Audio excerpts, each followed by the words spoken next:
Hey, j'espère que vous allez bien. Aujourd'hui je vous retrouve dans une nouvelle vidéo et je vous retrouve du coup pour ma fameuse pile à lire de l'automne. J'avais réalisé la première vidéo pile à lire du coup de ma chaîne YouTube l'année dernière au même moment puisque ma première pile à lire c'était une pile à lire de l'automne. Cette année j'avais envie encore une fois de participer à cette pile à lire là puisque l'année dernière j'ai eu des soucis qui ont fait que j'ai pas pu terminer ma pile à lire et que j'avais au final lu je crois 2 livres sur les 7 que j'avais sélectionnés. Du coup il y en a certains qui étaient là l'année dernière qui vont se retrouver dans cette pile à lire-ci. Encore une fois je le reprécise, j'avais déjà précisé ça l'année dernière, mais pour celles et ceux qui n'ont pas vu la vidéo, sachez que je ne participe pas au Pumpkin Spice Challenge ou je ne sais quoi, qui est en fait le challenge qui est mis en place chaque automne pour la sélection de piles à lire. Vous sélectionnez des livres en fait en fonction de certaines catégories et sous-catégories. C'est pas ce que je fais moi aujourd'hui. Aujourd'hui je vais vous présenter des livres que j'ai envie de lire pendant l'automne, donc on est sur 3 mois, donc j'ai essayé de sélectionner quand même pas mal de livres, mais pas abuser non plus. L'année dernière j'en avais sélectionné 7, cette année j'en ai sélectionné 8. J'avais envie en fait de lire ces livres là. Est-ce que j'y arriverai ou pas? Je sais pas. À savoir que du coup par rapport à ma pile à lire de l'été, je vous ai pas refait encore de retour, mais sachez qu'il me reste que un seul livre en fait que je n'ai pas lu, qui du coup partira dans ma pile à lire de l'été de l'année prochaine tout simplement, ou peut-être, je sais pas, dans une autre pile à lire, à voir. En tout cas, elle ne se fera pas partie du coup de ma pile à lire de l'automne, même si le thème si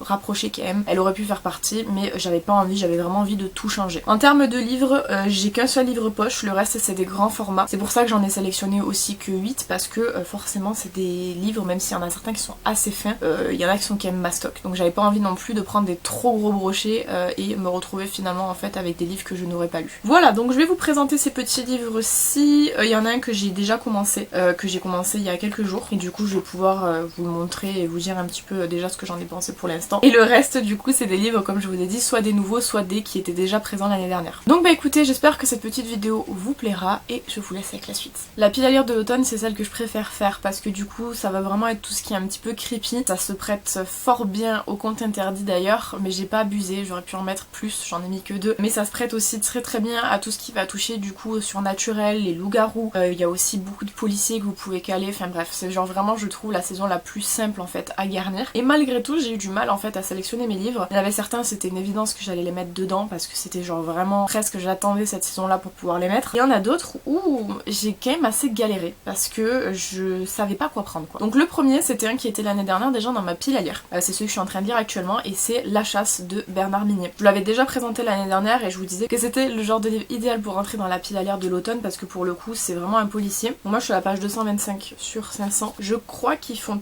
tous plus ou moins 500 pages, sauf peut-être 3. Les 2 contes interdits c'est sûr ils font pas 500 pages et il y en a un autre je pense qu'il fait pas 500 pages non plus. Donc en gros c'est du coup un policier dans lequel on suit un enquêteur, donc c'est l'enquêteur Servaz qui du coup je pense est un personnage d'autres livres de Bernard Minier, c'est possible, qui enquête sur un homme qui en fait en voiture a renversé un cerf et en fait il s'est rendu compte que c'était pas un cerf, c'était un humain avec une tête de cerf. Donc il enquête sur ça et ce livre là m'avait beaucoup intrigué quand il était sorti. Je l'avais acheté quasiment à sa sortie il me semble, en poche en tout cas, et franchement je le trouve très bien, donc je suis presque à la moitié, donc celui-ci va être vite bâclé je pense, mais pour le coup l'histoire est hyper prenante, c'est hyper bien écrit et on est vraiment dans l'histoire, il y a beaucoup de détails, c'est hyper intéressant. Donc voilà, celui-là je l'ai mis en pile à lire l'année dernière, je l'ai pas lu mais je le lirai donc du coup maintenant et je vous donnerai un retour dans ma vidéo, je crois qu'elle sera au mois de décembre il me semble si j'ai bien calculé. Ça fait un peu loin mais de toute façon je vous ferai un post sur Instagram si jamais vous voulez savoir en avance ce que j'en ai pensé. Ensuite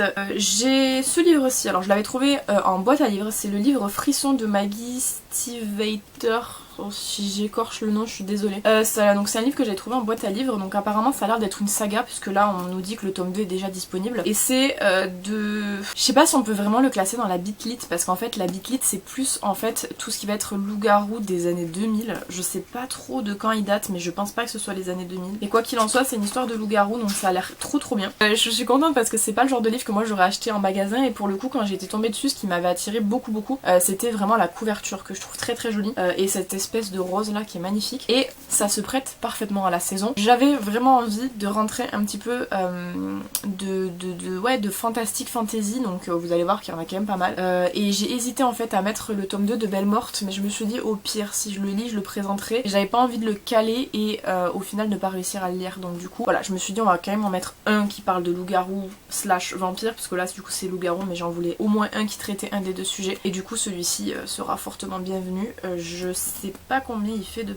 page 472 je crois, 13, 14, 15, 77, 477 pages. Voilà, et si éventuellement j'aime bien, comme ça moi je pourrais prendre le tome 2. Je pense que je dois le trouver pas cher sur Vinted parce que c'est quand même des livres qui sont assez vieux. Que serait une pile à lire de l'automne sans la fin? Genre je suis très triste, j'avais pas envie de le mettre parce que du coup c'est le dernier tome de la trilogie avec le tome Un serment si noble et funeste. L'année dernière, j'ai re-regardé ma pile à lire du coup pour savoir un petit peu ce que j'avais mis, pour remettre ce que je voulais vraiment lire dans cette saison-ci. Et j'avais mis Un sorcier noir éternel qui fait partie du coup des 2 livres que j'ai pu lire l'année dernière. Et Un cœur si loyal et solitaire, je l'ai lu et je vous l'ai présenté dans mon bilan lecture, j'allais dire ma pile à lire, non mon bilan lecture, au mois de juin je crois. Et genre franchement, j'avais grave hâte de découvrir mais en même temps j'avais pas envie parce que du coup, on va terminer cette trilogie là, qui est une trilogie que j'ai beaucoup appréciée. Là je suis en train de regarder un petit peu les personnages qu'il y a parce que du coup je sais pas quels personnages ont été intégrés parce que le tome 1 c'était sur Harper et sur Ren et le tome 2 c'était sur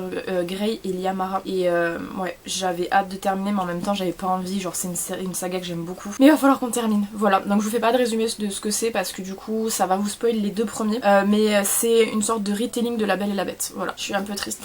Et du coup au niveau des pages vous en avez 530 donc c'est quand même un gros bébé mais genre franchement j'ai à la fois hâte et un peu de tristesse de le terminer. D'ailleurs le premier tome est sorti en format poche si jamais ça vous intéresse, il est moins cher et franchement il vaut grave le coup d'être découvert, franchement il est vraiment très très bien. Ensuite j'ai ce livre aussi que j'avais trouvé chez Nos, c'est Une glace ou la mort de Gareth P. Jones qui est comme ça se prête idéalement à la saison. Alors c'est sur une certaine ville qui s'appelle Larkin Mills et il se passe pas mal de choses dans cette ville là qui sont des choses pas forcément qui donnent trop envie comme vous pouvez voir. C'est un petit livre, je me suis dit ça serait trop cool de le placer parce qu'en fait genre vraiment pour le coup il est hyper fin et je pense qu'il peut se lire très rapidement, il est écrit de façon quand même assez grosse donc ça va. Et vous avez du coup différentes histoires à l'intérieur justement qui se sont passées dans cette ville là. C'est que fictif mais ça a l'air d'être vraiment pas mal et du coup au niveau des pages vous en avez 251 je crois. Donc pareil voilà c'est vraiment le genre de truc qui se lit très rapidement et qui je pense sera vraiment idéal pour la saison. C'est creepy et la couverture faisait envie, c'est pour ça que je l'avais acheté d'ailleurs. Mais voilà, j'ai hâte de découvrir. On passe au conte interdit. J'ai été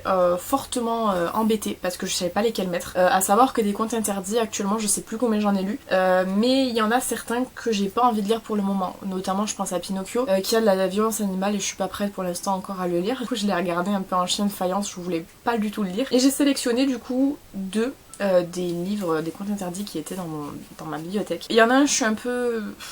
j'ai pas envie, mais je vais me lancer quand même parce qu'il faut bien à un moment donné que j'expérimente moi-même le truc. Bon, je vais commencer par celui qui me donne quand même envie, c'est Réponse de LP Sicard comme ça. C'est 2 éditions Ada que j'ai. Je les ai pas en édition Contredire tout simplement parce que je les avais achetés seconde main sur Vinted. Je les avais eu à très très bon prix. Celui-ci je l'ai eu à 5 € et l'autre je l'ai eu à 3 €. Donc ça valait vachement le coup. Et les éditions Ada, comme c'est des éditions québécoises, sont beaucoup moins chères. Alors les contes interdits c'est un peu particulier, je peux pas trop vous faire de résumé parce que du coup c'est assez sommaire les résumés. On vous dit en fait un petit peu ce qui va se passer. Mais globalement moi ce qui m'a intéressé c'est l'incendie dans un hôpital psychiatrique pour enfants en fait, donc voilà. Celui-ci j'ai grave hâte de voir et c'est vraiment un petit livre. Il fait 169 pages donc il sera lu très très vite et du coup vous aurez une vidéo je pense avec ce conte interdit-ci versus le deuxième que je vais vous présenter. Mais j'ai grave hâte de voir, surtout que LP Sicard j'ai pas encore lu de conte interdit écrit par lui. Il me semble pas en tout cas, je pense. C'est celui-ci que j'ai pas envie de lire parce que j'ai vu beaucoup d'avis négatifs sur celui-ci. Moi je pense qu'on peut pas faire pire que Rumpelstiltskin, mais bon, c'est le joueur de flûte d'Amine.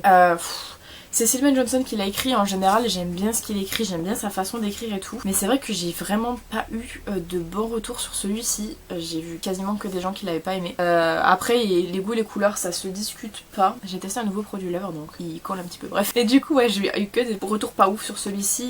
Il est plus gros, hein. Il fait 231 pages, une jeune femme laissée pour morte par 3 monstres sur la plage de la côte du Maine. Et après vous avez d'autres trucs là, mais je peux pas trop vous en parler parce que comme je vous dis c'est assez sommaire les contes interdits, les résumés. En général c'est grossier quoi. Donc je le lirai, je me motiverai. De toute façon une fois que j'aurai lu Réponse je serai obligée de lire celui-là parce que mes vidéos vont par 2. Donc forcément je suis obligée d'en lire 2. Je pense que peut-être ça peut être pas mal parce qu'on n'a pas tous les mêmes goûts quoi.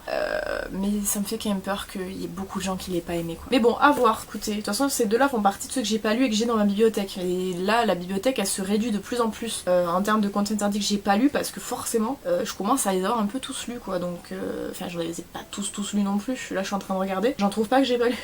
Il doit y en avoir. Mais ouais, voilà, je les ai beaucoup lus. Et là, je vous ai pas encore fait les vidéos, mais là cet été j'en ai lu 2, non j'en ai lu 4, j'en ai lu 2, puis après en revenant là j'en ai lu 2, donc du coup ça fait 4 en moins. Ça commence à se rétrécir quoi. On poursuit avec l'avant-dernier livre, qui est un livre qui était l'année dernière dans ma pile à lire, que j'avais trop hâte de découvrir. Il y a même un deuxième livre qui est sorti, et en plus dans ma première vidéo je vous disais j'ai trop hâte de le lire parce que j'aimerais trop qu'il y ait une sorte de saga de cet livre là avec vraiment plusieurs tomes et tout. Il y a eu un deuxième tome et c'est Tremblay de Max Keyes. Il a sorti Tremblay encore du coup, et vous avez Tremblay qui est sorti en version poche aussi si jamais ça vous intéresse. Alors ce livre là je l'ai acheté quasiment quand il est sorti parce que je suis très fan de true crime, c'est quelque chose qui m'intéresse beaucoup, et là pour le coup Max Keyes il a vraiment hyper bien travaillé parce que la mise en scène est très très jolie. Vous avez son dessinateur qui a vraiment fait des super beaux dessins, c'est très bien. Enfin, le livre est hyper bien agencé quoi, genre vraiment c'est comme ses vidéos, il y a des sous-titres, il y a l'histoire, enfin franchement pour le coup le travail il est assez fou, il est vraiment très bien fait, et ça reste du true crime donc forcément moi c'est des trucs que j'apprécie beaucoup. Sauf que comme je vous ai dit, j'ai pas pu lire moi l'année dernière, donc du coup j'avais hâte qu'arrive cet automne pour pouvoir le remettre. Parce que pour moi en fait c'est genre vraiment le genre de livre qu'on peut lire dans l'ambiance de l'automne parce que ça se prête hyper bien encore une fois au thème, et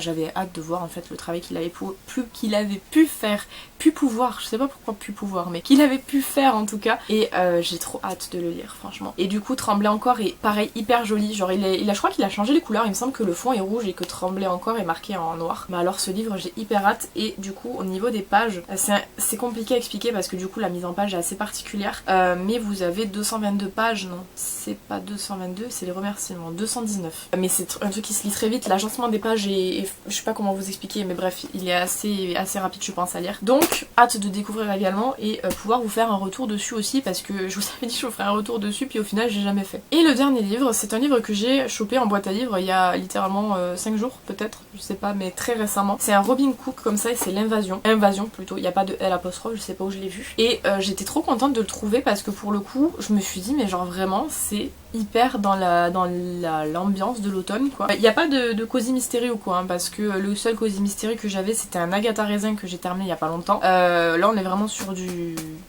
mastoc hein. Et du coup c'est sur en fait un virus inconnu qui se répand sur la terre, qui tue les plus faibles et qui laisse les survivants dans un état d'euphorie soumis à une volonté supérieure. Robin Cook, j'ai un livre de lui qui est ici et qui est Cobaye, que j'ai jamais lu, que j'avais pris pareil en boîte à livres il me semble, et l'idée me plaisait plutôt bien. Dans l'ambiance et tout. Alors je sais pas trop, est-ce que du coup c'est du SF? Est-ce que c'est plutôt... Je sais pas, j'ai un peu du mal à cerner l'ambiance du livre. Il y a 360 combien 76 pages. Donc voilà. J'ai hâte de découvrir, comme ça moi ça me permettra de découvrir l'auteur et de savoir si la façon dont il écrit et l'ambiance globale du livre fait que je lirai Cobaye ou pas. Parce que Cobaye c'est la version poche, je sais plus si je l'avais eu en boîte à livres ou si je l'avais eu en décote à Cultura en version livre d'occasion, je sais plus du tout. Mais quoi qu'il en soit, j'ai vraiment hâte de découvrir parce que tous ces livres là c'est des livres que j'ai vraiment envie de lire quoi. Et comme vous avez pu voir, il y a quelques livres de l'année dernière qui se retrouvent ici cette année parce que genre vraiment j'avais hâte de les lire l'année dernière et j'ai pas pu. Je vous avais expliqué de toute façon dans une vidéo et tout, j'ai pas envie de revenir sur le sujet mais bref. Et du coup je vous ferai un bilan de ces lectures là dans ma vidéo, je pense bilan lecture de la fin d'année, puisque je crois, il me semble que ça vient à la fin de l'année. Alors je sais plus exactement parce qu'en fait j'ai tout décalé avec mon bilan de l'été parce que du coup j'avais lu trop de livres, mais je crois normalement c'est censé être au mois de décembre ou alors c'est peut-être fin octobre, j'en ai aucune idée. Mais du coup au cas où ce serait fin octobre ça m'aide pas parce que du coup l'automne sera pas terminé. Et bref, je vous ferai un retour évidemment quand j'aurai tout lu et je vous invite comme je vous dis à me suivre sur Instagram pour avoir l'avancée de mes lectures et mon avis sur mes lectures terminées. Voilà, j'espère que cette petite vidéo vous aura plu. N'hésitez pas à me dire vous qu'est-ce que vous avez sélectionné comme livre ou qu'est-ce que vous me conseillez, parce que éventuellement si j'ai terminé cette sélection là, il va falloir que je pioche chez moi encore des livres dans le thème, mais ça me dérange pas parce que je pense qu'en fouillant bien je dois avoir 2-3 trucs qui iraient parfaitement dans l'idée en fait de cette sélection-ci. Quant à moi je vous retrouve bientôt dans une prochaine vidéo. En attendant, prenez soin de vous.